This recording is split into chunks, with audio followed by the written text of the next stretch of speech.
recording now. How are you? I'm doing well. How are you doing? Pretty well. Same. Now, are you going to be interviewing me or am I going to interview you? I I have prepared nothing at all. I just want to hear what you have to say, and I figure we have a little conversation. All right, perfect. So, as you know, how did you find out about me? About the show? Well, my friend, I think you talked to Josh Yon, who I worked with on Guts, Hmm. and then my friend John also said, "Oh, this guy's doing interviews about classic Nickelodeon and people that worked there or had some sort of involvement." And here we are. Yeah. I, have you ever been to Nickelodeon Studios before it was open? Oh yeah. I mean, I was there. I mean, I remember being like 6 years old and going in 1991, Wow. that first tour, and I mean, trying the slime and the gack. And I remember looking up in what they call the fish bowls. We actually, in our studio, we have a fish bowl here as well, which kind of looks like Nickelodeon. So it's always kind of cool when I come in the door in the morning here. But I remember looking over the fish bowl and seeing the set of Hi Honey, I'm Home. And I mean, that was just, even then, that might have been the first time I had ever seen a TV studio in person, and I think that sort of transitioned into sort of my career and love for Nickelodeon and what I'm doing now. But I remember seeing that and then going down into, I guess it was stage 18, and seeing portions of the Family Double Dare obstacle course being set up and being able. This is something that I don't know if anybody else remembers, but they had this bowl, and it was for a toss up where there was spaghetti in the bowl and then you dump the sauce. But I remember this bowl was just set up, and kids could climb in the bowl, and I remember there was a flag over the bowl, and I tried to grab it, but the flag was stapled onto the pole because they didn't want kids to steal the flag. But I mean, I just remember I have so many memories from Nick Studios. I think I sort of tried to go at least every other year. I'd beg my parents to take me on vacation. And then 2008 ended up working in what was Nickelodeon Studios on my family's. Yeah. Speaking of Honey, I'm Home, I actually interviewed the mom, Charlotte Booker. Oh, Actually, really? yeah, I did a little What's email session with her. what's she doing now? She is currently cameos in some big films. She mostly does theater work now, though.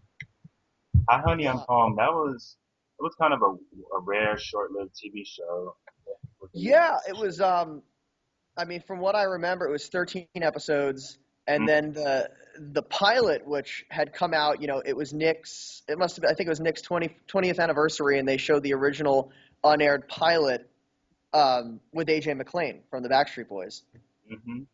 So, and I actually, one of my best friends here in Nashville um, is responsible for AJ getting on that show and getting on as a contestant on Guts. So, small Yeah, world. yeah, that's where you guys start, basically. Yeah. So I guess about the. So did you participate in the game lab? Um, I did when I was older. I remember my brother got slimed. This was, I think it was 2000 that we went. It was right after Islands of Adventure opened, and we went on a family trip. It was like Christmas time because I remember everything was set up like Christmas. And I remember seeing the sets. It was the same kind of tour, and we saw the sets. It was in stage 19. There was the Nick Gas Garage and Slime Time Live on the same stage because they were both kind of small sets. And then Taina, which I don't know if anybody remembers Taina, but I remember Taina was saying that. in the other stage.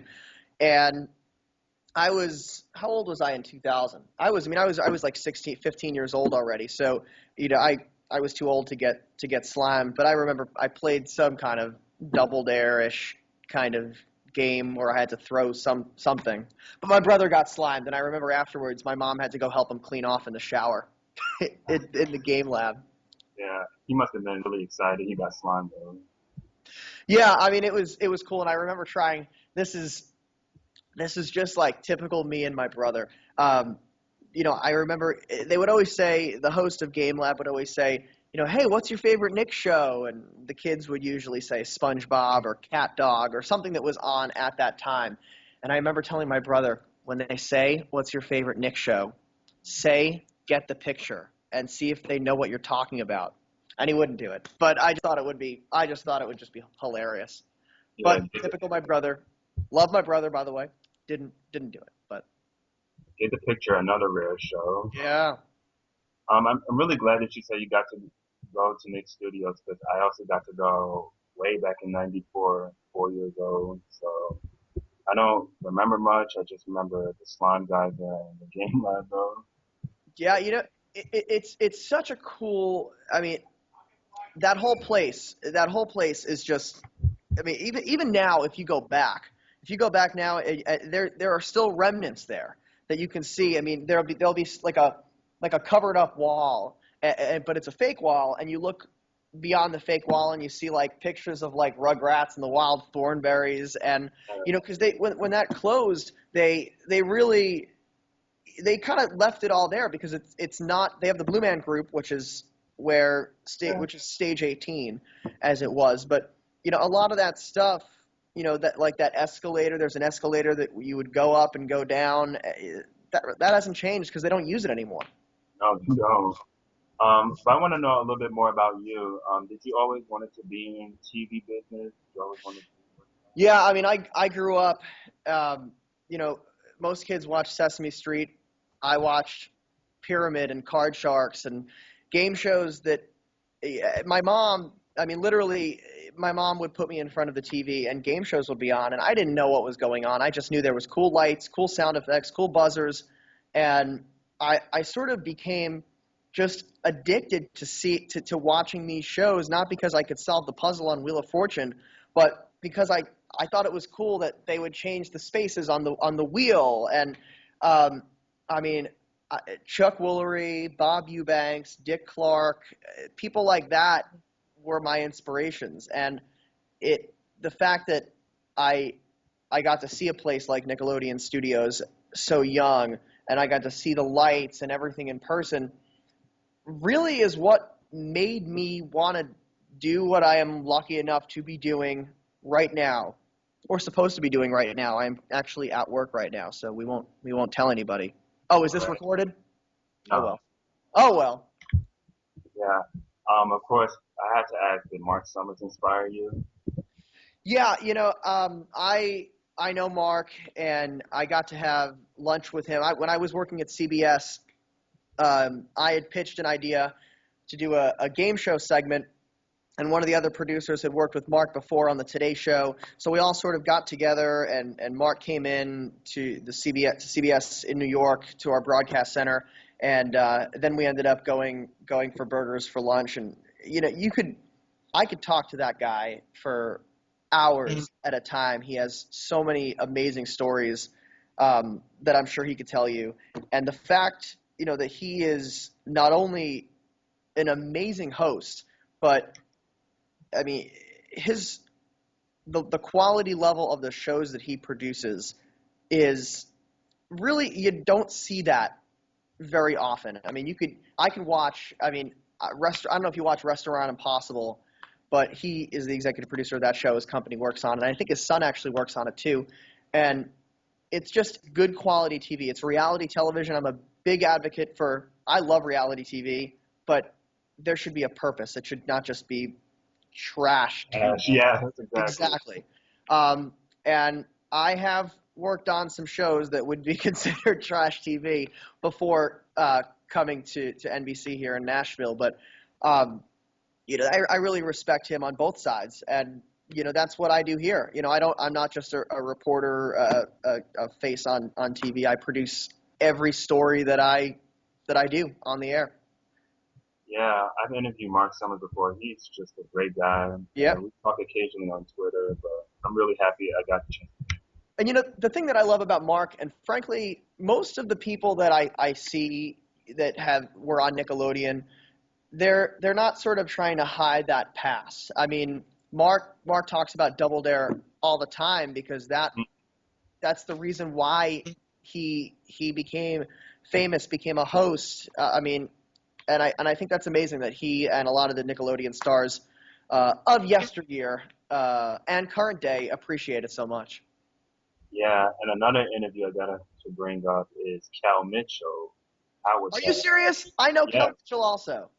Yeah. That is a small world. My girlfriend did some PR for him, and I she couldn't be in New York, and I had to take him around Sirius XM, and he did a little radio tour. He was promoting a couple things that he was doing for BET, and a Who Loves Orange Soda tour that he was doing. And this is true story. And it was kind of amazing. We had lunch. Me, Kel, and Kel's manager had lunch at Good Burger in New York City, Yeah. of all the places. And I'm sure there's pictures online where you could see.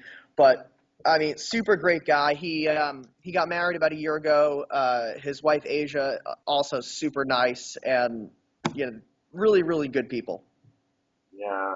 I'm really wanting to get an interview with him, so I'm really glad that I asked that question. Yeah.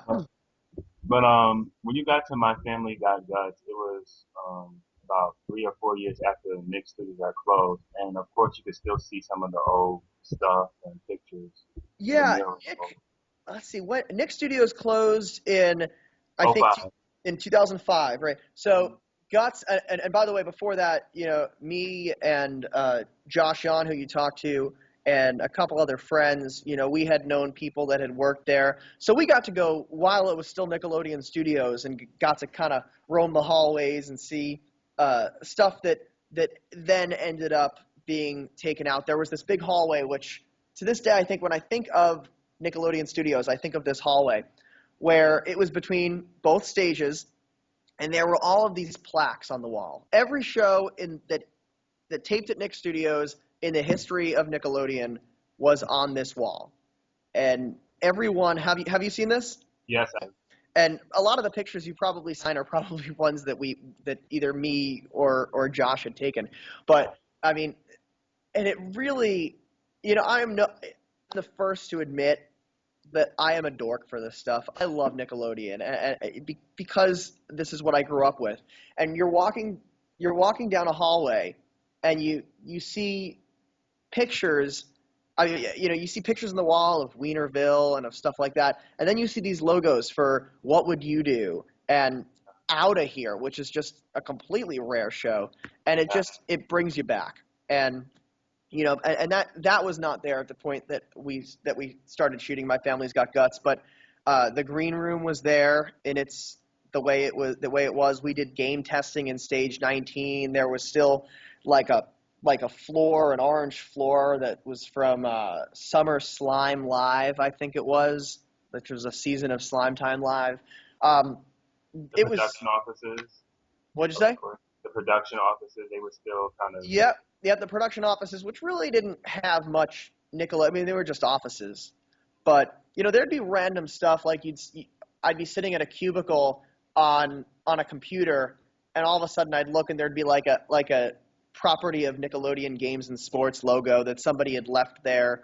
Um, so that was kind of the cool stuff. Was you could. I bet I could go back right now and find something new from Nickelodeon that I didn't find then.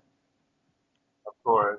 But You were an event coordinator on My Family Got Guts. How was that whole experience like? yeah, I was the teams coordinator, which was basically the contestants would there'd be two teams of two that would be playing at one given time. But what you didn't see was that the show was not shot like, say, Wheel of Fortune would be shot, round one, round two. The way we shot it was we would have one event set up, for example, Free Run City. Free Run City was the first event on, I think, every episode of the show up until like the finals.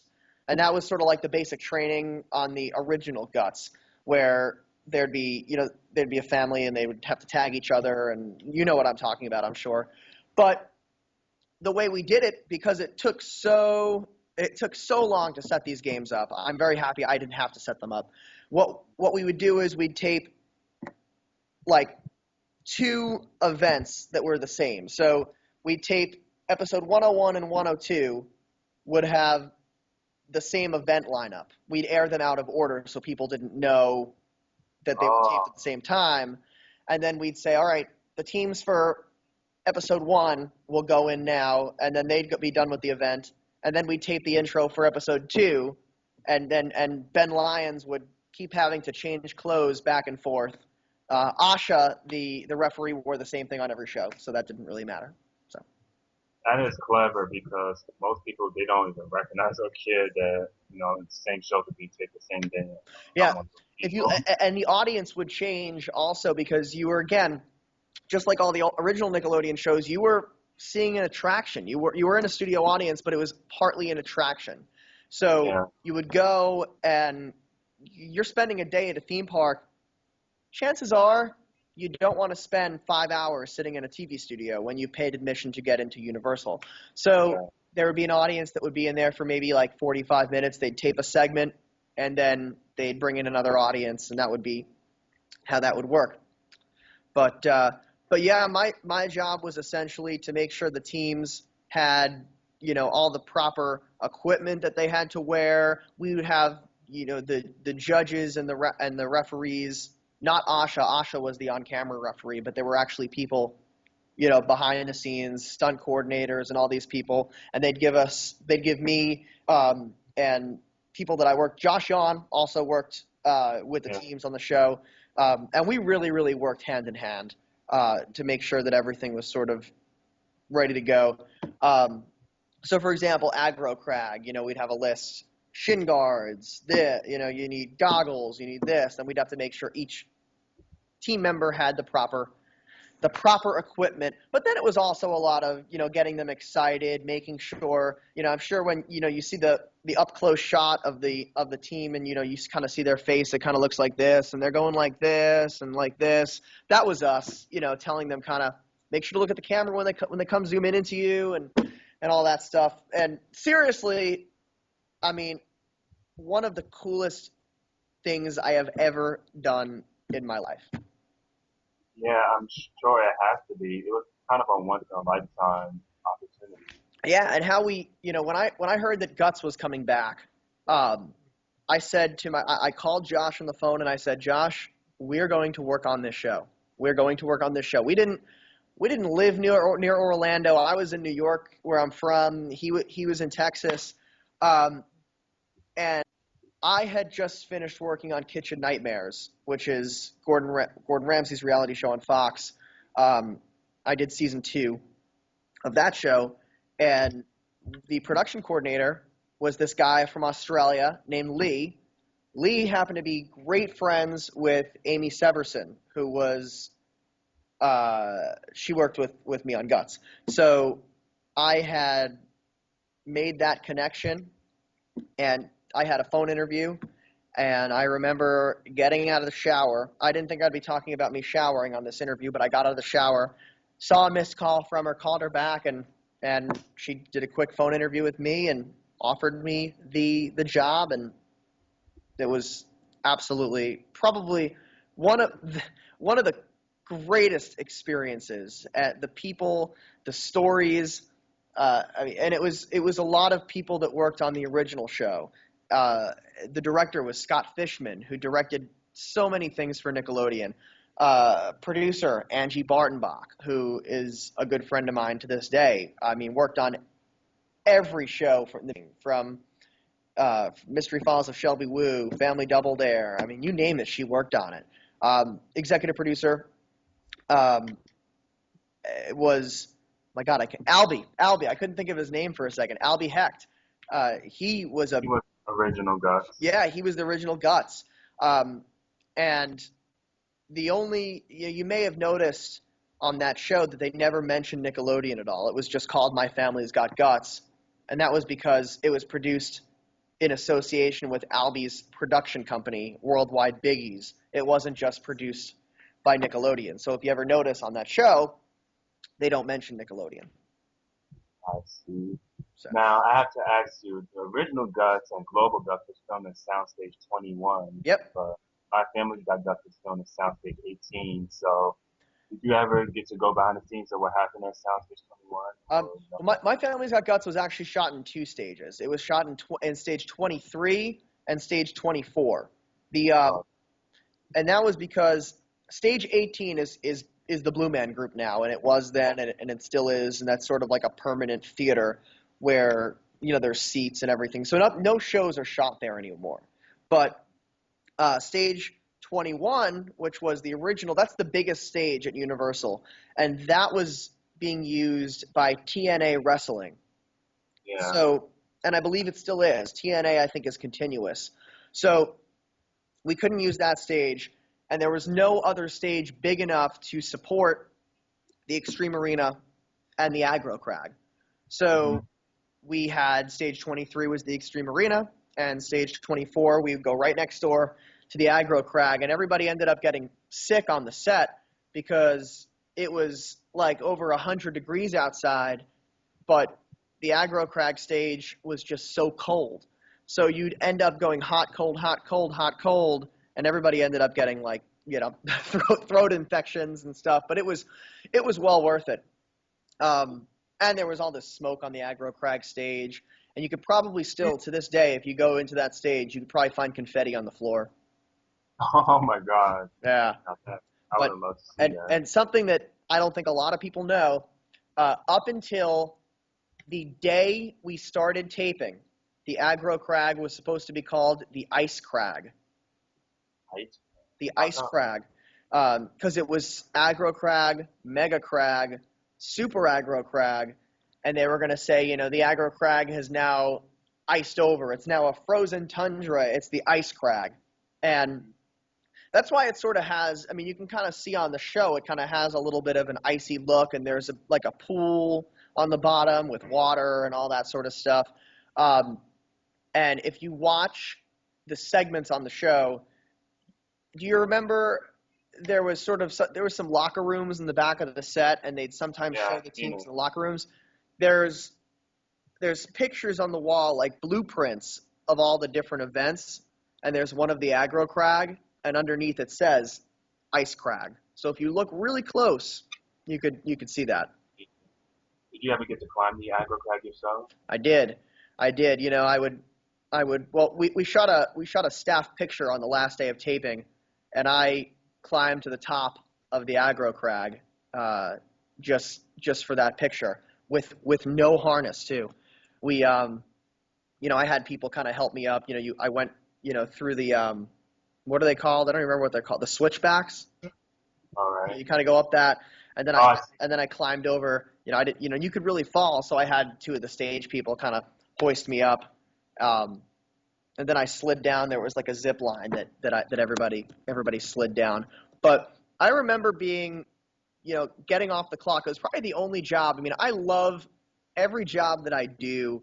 I love being able to kind of embrace it. But this job, I mean, I didn't want to go home. I didn't want to. We were staying with a friend, my friend Lee in Orlando, and we didn't want to go home. We would literally go. The stages would be dark, and we would go and just climb the Aggro Crag and just walk up, and then we I vividly remember me and Josh did the Crag maze at like 11 o'clock at night after everybody was gone. We both took our digital cameras and we ran the maze to see who got out fastest, and um, slid down the 3-story slide. I mean, it was a playground. It was, and if you grew up watching this stuff, which is what I did and what Josh did and what a lot of people that were our age working on that show had done. I mean, you were watching Legends of the Hidden Temple, you were watching Guts. So to see this being shot, and frankly, it looked pretty darn similar to the original. It was just it was honestly a dream come true. And if somebody ever says to me, you know, what's the best show you ever worked on? First thing I say is My Family's Got Guts. Yes. As you mentioned, a playground. You were on Universal Studios and just have access to all the rides. And what was your favorite ride there? Yeah, I believe it or not, when you're you really don't have time to kind of go out and go on the rides.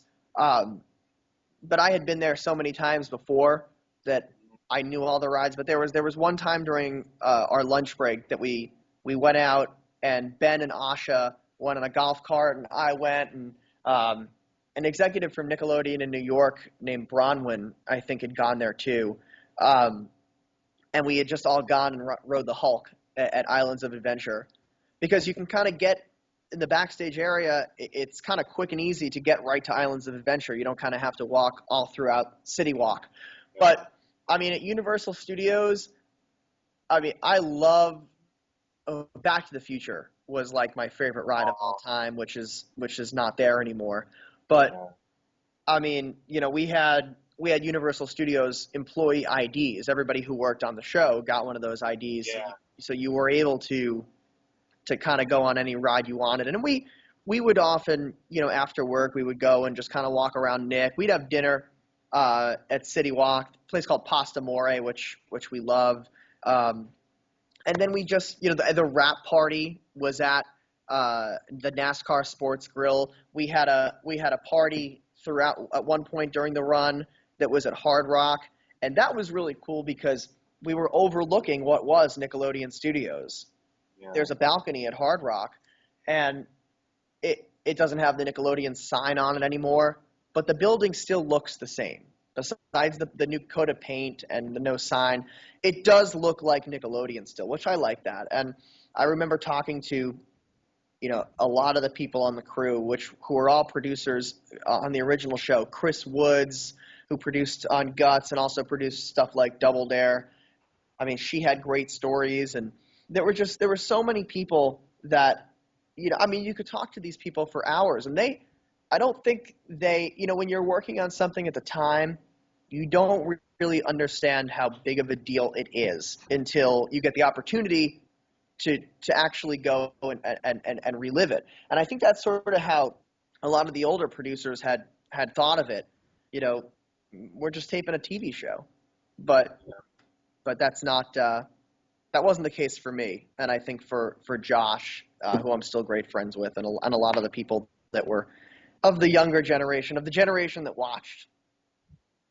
yeah. Josh, he actually told me about the story about you all up on the balcony, and I thought that was really great to hear. Yeah, Uh, I'm gonna have to ask, did you like living and working in Orlando? What was one of the good things about being there?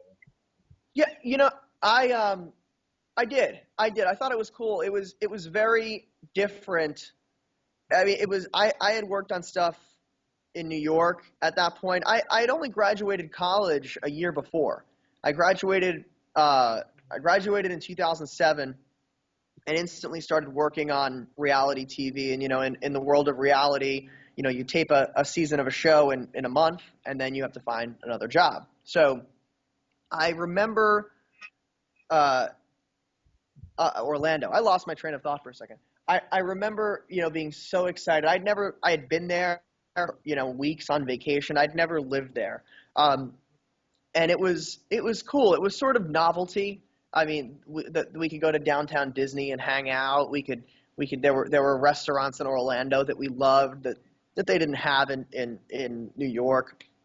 But I think that I don't know if I would have wanted to work there longer than I did. I think that it was sort of I liked the fact that it was so short because you remember it more, and it's more special that way. I mean, I studied abroad in college in London, and it was the greatest 2 months. I mean, it was two of the greatest months of my life, but it was only 2 months, and I'm happy it was only 2 months because it left me wanting more.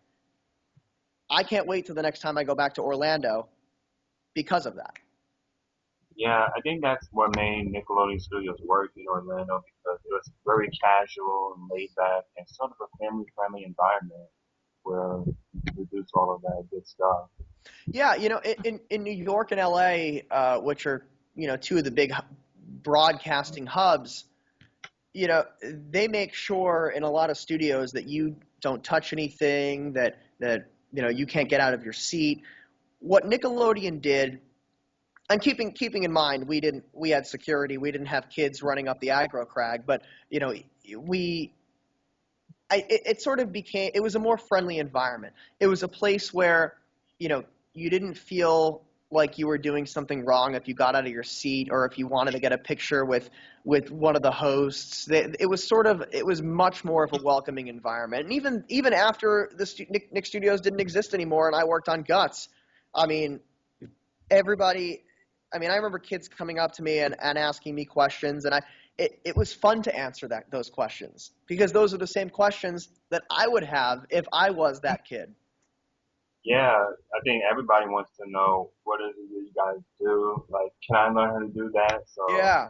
kind of inspiring. How do these how do these cameras work right here? Like just like that in the studio that I'm in right now. Oh my gosh.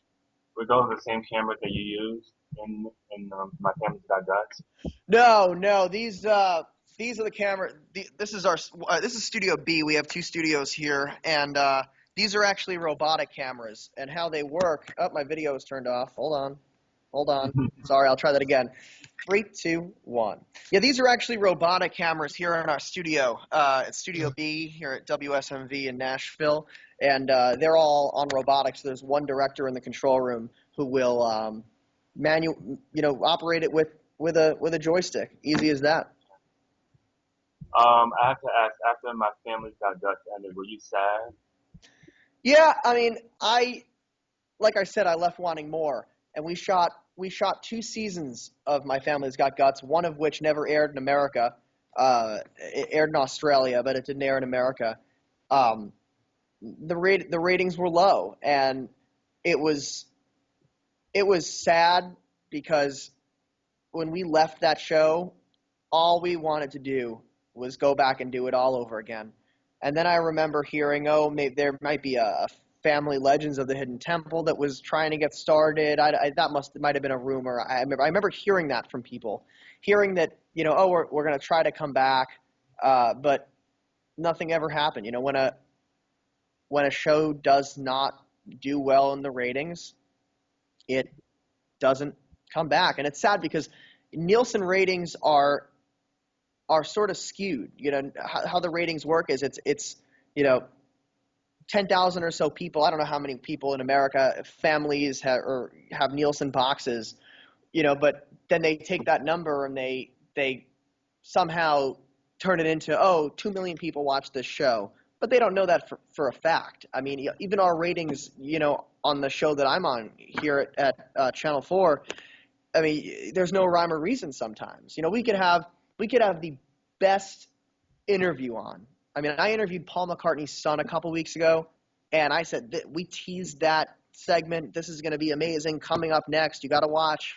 And it was like the lowest of the week. So there's no rhyme or reason. So I I don't know why that show got low ratings, but it was very sad. And I think that Asha, I remember Asha emailing me saying, "Do you have copies of the second season?" Because she never even saw it. She never even saw it on the air. Wow. Yeah, So I was just about to ask you that. Is there a way we could see the second season at all? the second season's on YouTube, or Okay. part of it is. And I have DVDs that somebody sent me. They're not great quality, but they're of the second season. I think it's missing like one episode and a part of another. Um, but it was cool. I mean, and it's funny because some of my greatest memories are from the episodes that were from the second season. Even though another thing is that we had a first season and a second season set up, like there would be 10 and 10 episodes in season 1, 10 in season 2. It not including there was a recap episode in each season also, but we shot them all together. So we would shoot, again, just like I said before, you know, 2 events here, 2 events there, and they would be either for the first or the second season. It wouldn't necessarily be, because if you watch, it's not like you watch and it's, hey, this is an all new season and he's got guts. It looks the same, it feels the Dang. same because it was shot the same time as season 1. Yeah. Was that frustrating at first, or did you get used to it the same days? It was sort of, we had a schedule and it was a little confusing because they didn't exactly know how the matchups would air on TV. They had sort of said, all right, we're going to pair these 2 teams together and these 2 teams, and you'd only have 4 teams that would be there at one given time, and they would tape. Was it 2 episodes? And now I don't remember. How is this possible that I don't remember? It was we either taped 2 episodes or 4 episodes in a day, and there'd be a team there would be two, God, I don't remember. Should we call Josh on right now and ask him? Let's do that. I'm gonna call on the phone and see if he knows. He better answer his phone. Hold on. Oh God, Hold on. a big moment, ladies and gentlemen. Let's see. We're calling Josh on. Let's see. Okay. I'm putting him on speaker.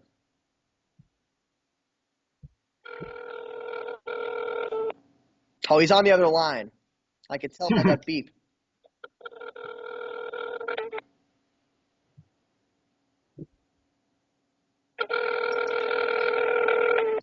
All right, I don't think he's going to answer.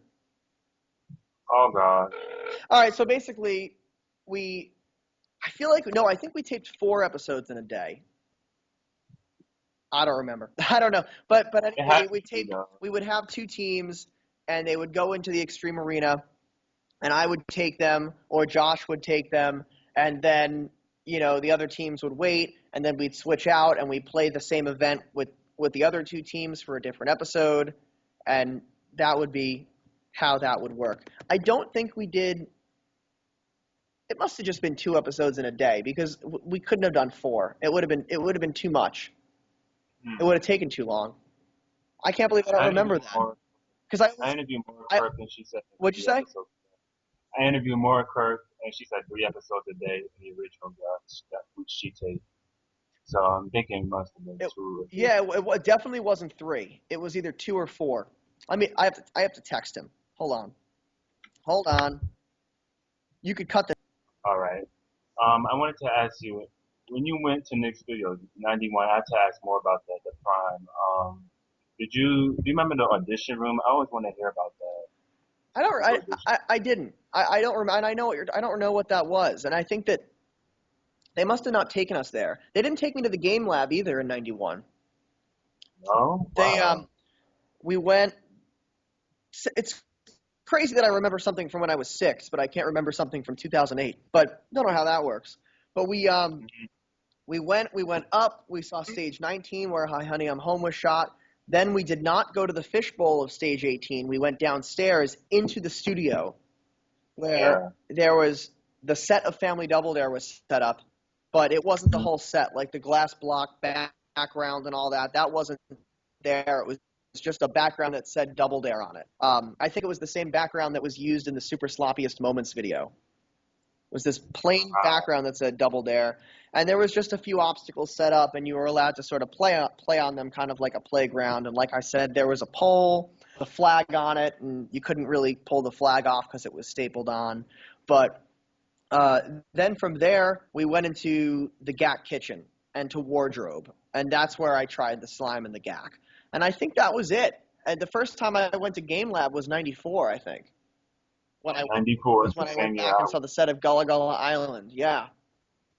Yeah, '94, Gullah Gullah Island, all that, Alexis Window. Yeah. They all started. I know so much history about the studio. Yeah, and I like that, and that's why I really was excited to do this interview, because, I mean, this is stuff that is so nostalgic to me that, it means a lot that there are other people that are as knowledgeable about that history, and there's so much uncovered material that I really want to see. There's pilots that I learned about when I was working on Guts that people worked on that I would love to see. There's a show called Slime Survivor that never was a pilot. A friend of mine named Kevin Wiest worked on that show. There was a pilot called Humongous from the '90s that was a game show where the set was larger than life, and I guess the contestants were supposedly shrunken down. There was a lot of really cool, little known things that I'm sure everything will end up turning up one day. But yeah, have you seen the video of Best of NSF Florida? What is that? Best of NSF. No. Studios Florida. That's what it stands for. No, I've not seen that. Go see it. Yeah, go see it. It has all the pilots. It was like a rap party with all the shows throughout the years. I'm on YouTube right now. Best of NSF. Yes. Oh, there we go. Best of NSF in Orlando, Florida. Oh, cool. Yeah, I'll go. I'll check it out in a little bit. Yeah. All the shows, I always want to hear stories from fans about the studio audience, because I never hear stuff about studio audiences of All That or something like China or something like that.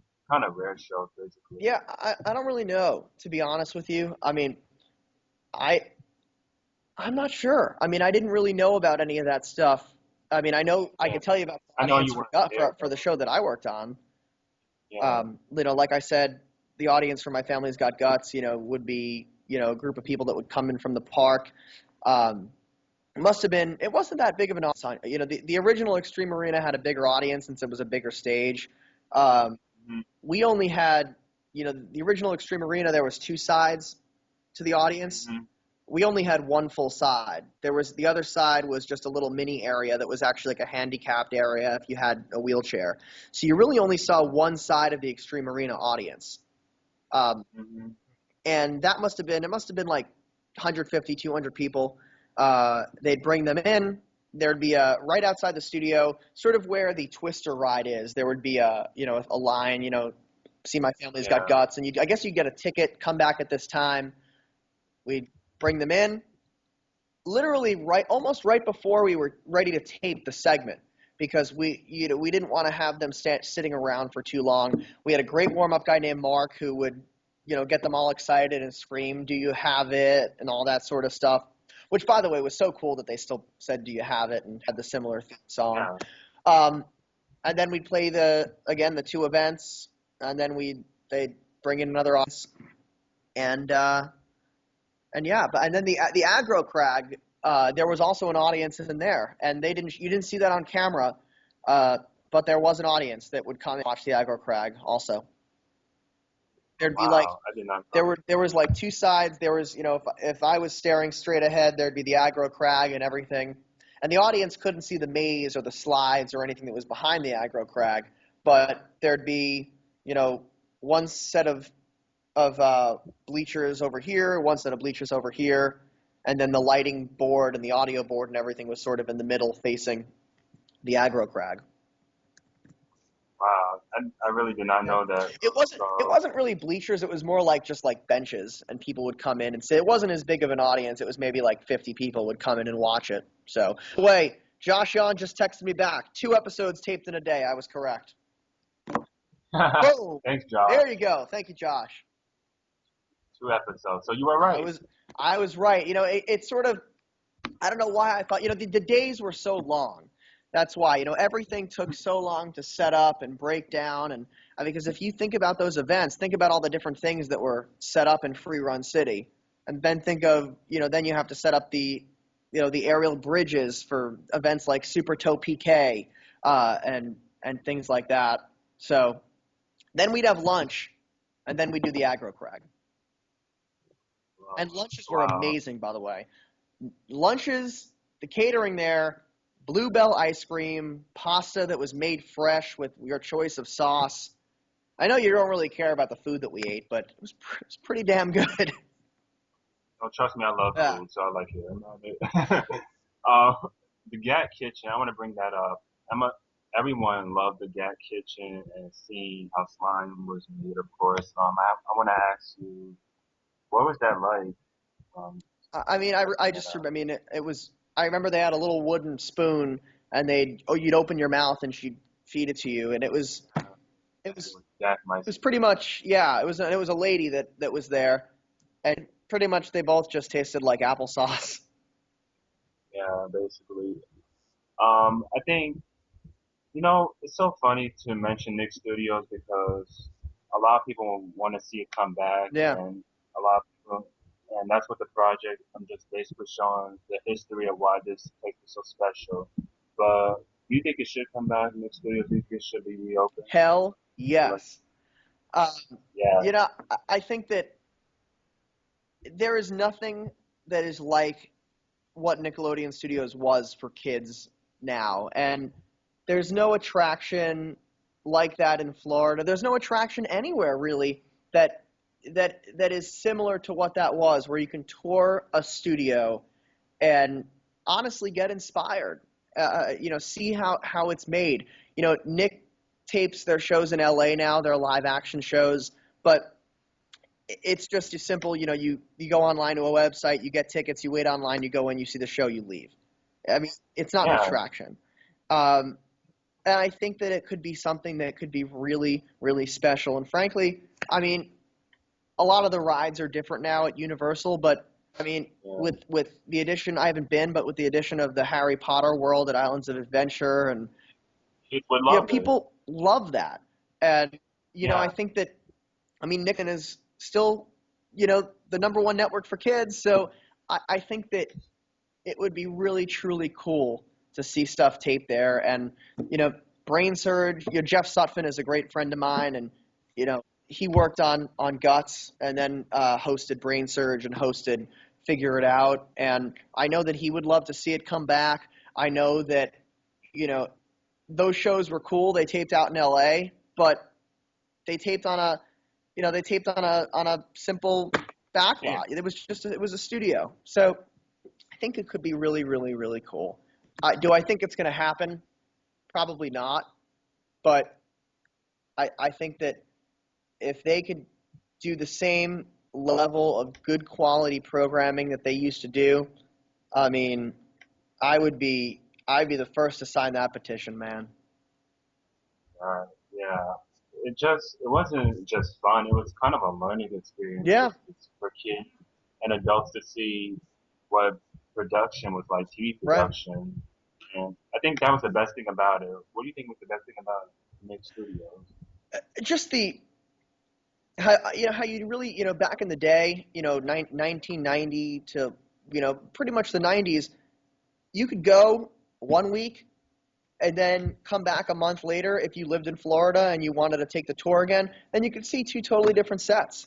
And I Yeah, think that that's and both would be some sort of cool imaginative world that it would be a kid's dream. I mean, that the Hidden Temple, Guts, Nick Arcade into a video game. I mean, that is that is really, really cool stuff. And there are cool kids game shows that are currently on. I mean, I love Family Game Night. I love the Hub is doing great work, but nothing is nothing is what I grew up magical. experiencing. And I think that the closest we've gotten to it in a while is Exit, which is the new game show on Sci-Fi, which taped at Universal Studios. Oh, And Angie I know that. Bartenbach, who was a producer on many major Nickelodeon game shows, produced that show. And that's the closest I've seen in a while, but it's not a Nickelodeon show. No, definitely not. Yeah, the Nick Studios, it was huge. I mean, the presence of once you see the slime guys out Yeah, front, you knew what you were I in mean, for. in my eyes, I gotta go in a second because I gotta get back to work. Yeah, me But I'm too. gonna summarize it as whatever was taped before a live audience at Nickelodeon Studios at Universal Studios, Orlando, Florida. Those words were just embedded in Exactly, your mind, and I'd love exactly. to hear that again. Love to. Me too. Yeah, I always make people say that line. It's classic, that line, Yeah, really. I know, seriously. Yeah. But I wish it could happen. I really hope it does. If it does, then Mhm. I want to go work on a show at Nickelodeon Studios. Yep, I'll be there. The grand Yeah. reopening, I guess you could say it. Yeah, well, I guess thereafter the interview, I know you gotta go now, so thanks so much, man. I know it's been a long Oh, time since trying to. yeah, yeah. No, this was fun, and it's great getting to talk to you. And anytime I could talk Nickelodeon with anybody is awesome for me. So Exactly. So thanks so much, thanks, Adam, Bilal. I appreciate that. I guess I'll talk to you, hit you up email or something once in a while, and I'll definitely Yeah, connect. please do it if you're ever in Nashville. Come on, come on down to Channel 4, and I'll give you a good little tour. Perfect. I've never been to Nashville, so I gotta pick that up. I'll take you honky tonkin' if you come down. We'll buy you some cowboy boots. Mr. Country There for a you day. go. All right. All right, Take care, cheers, everybody. Adam, Thank man. you.